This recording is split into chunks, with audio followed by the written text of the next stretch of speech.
हा आणि 4 वाजता रामात पार झाला का ते गुप्त होऊन जायचे. तर जवळजवळ 5-6 घागरी आहेत तिथं चांदणी रुपयाच्या पाण्याच्या. आपल्या नंबरात अख्ख्या. हा आणि तुम्ही रात्रीचं चारायला गेले होती कोणतं लुगडं नेसून यायची कलर कोण नेसायची आणि त्याला काय दौगड्याला हे होतं. मग ते मला तिचं थोडं वर्णन करा ना, कशी होती ती दिसायला, हा कशी हा डोळ्याने होती पारण बघ आता. काय म्हणजे वर्णन कसं कसं जरा सोनं नाणं कसं घालायचे काय थोडं. लय अंगाव सोनं राहायचं कचून. ते म्हणा एवढं सोनं घे हं. आणि हे कर. पण ते तुम्ही जे पाहिले त्यावेळेस कोणत्या कलरचे लुगडे तिच्या अंगावर होते. देवळाने नवीन महाराज होते महाराज होते. मग ते महाराजाकडे नेलं मला म्हाताऱ्याने हं, आणि ते तिला म्हणले पोराला रात्र झोपच आहे ना. हं, म्हणला ती मावळ्या देशाची बाय आहे का हं.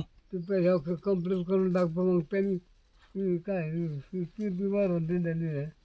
अजून आहे का हा ती आहे ना. पीटी. हा हे कोणत्या सालची आहे पीटी ती. ती बाई हा याला जवळजवळ 40 वर्ष झालं यांचा दुसऱ्या जन्माच्या आधी हरिभचा जन्मा टायमाचं. ती पीटी अजून हा ती कुणी दिलेली. त्या महाराजांनी दिलेली आहे. त्याच्यात बरेच उद्गात झाले.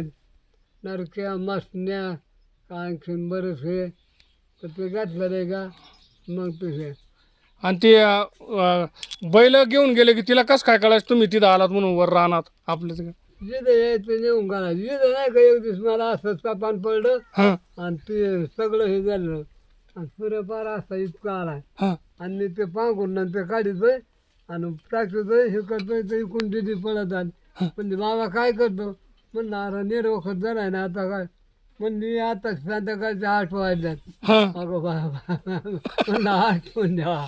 हां लई अवघड होतं.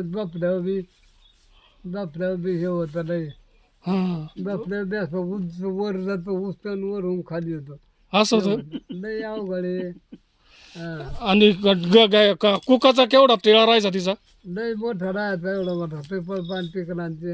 हां आणि लुगडं कोणत्या कलर मध्ये तुम्ही तिला बघितलेलं लई तरी कोणत्या कलर मध्ये त्यावेळेस. लई राहायचं कलर मध्ये त्याला काय बोलतात. लाल पिवळा कसं मग ते हिरवा. शेवट मग त्या महाराजाने काय केलं हम्म म्हणलं याला मी डांबून टाकतो आता. हा मग इथं हे काय हे महाराज काढला मग इथं. हनुमान राया का. हा हा तेव्हापासून खलास काही येत नाही मोर काही नाही उभ्या खानदार बोल. हनुमानच तुमच्या सोबत असल्यामुळे कोणी येत नाही मग काही भूताचं नावच नाही. मग ती शेवटी कशी गेली हाडोळीन. यंगराटपणात हनुमान काढायला ती हाडोळीन कशी गेली नेमकं मग परत. लावली ते चोळी बांगडी करून लावली ना.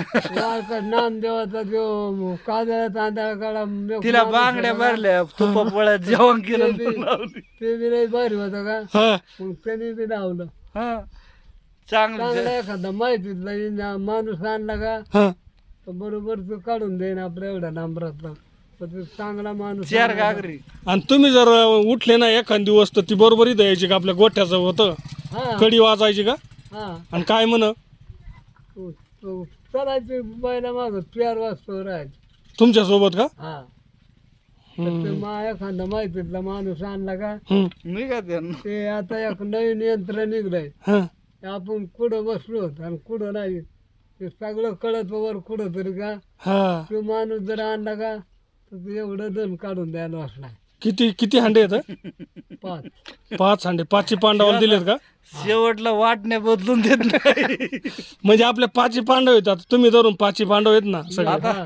मग एक प्रत्येकाला. एक म्हाताऱ्याला ही रेकॉर्डिंग का मोर दाखीत जाय दुसऱ्याच्या वाटणीत जाऊन सांगायचं आपण इथं हांडा सांगितलेला आहे. त्याला तिथं गागर सापडली हा तर त्याने या दळात मग त्यांनी घरा घेऊन त्यांनी तुझ्या घरात नाही ठेवलं. नाही हा तर ते घरातून आता कुंकुडा आली का साराकली का काय नाही तर सापाडी महाराजाला.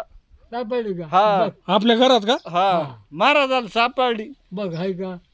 आणि इथं पण एकाच्या जणाच्या वाटणीत 2 सापड्या मग वाटून घ्यायचे का भांडणं खेळायचे. नाही वाटायला काय पद्धतशीर घ्यावा तर गपचूपच करावं लागतं नाही तर ते आता काही असं यंत्र निघलेत की आपण इथं बोलतच का ते आज मास्तरला जाऊन विचारलं का काका कुठं बसलाय काय ते म्हणतो मला तुझं सगळं कळतं. कळत वरून नाही नाही गावातली गागर सापाडी महाराजाला हे मग काय बघ हाय का हा म्हणलं काय खोटं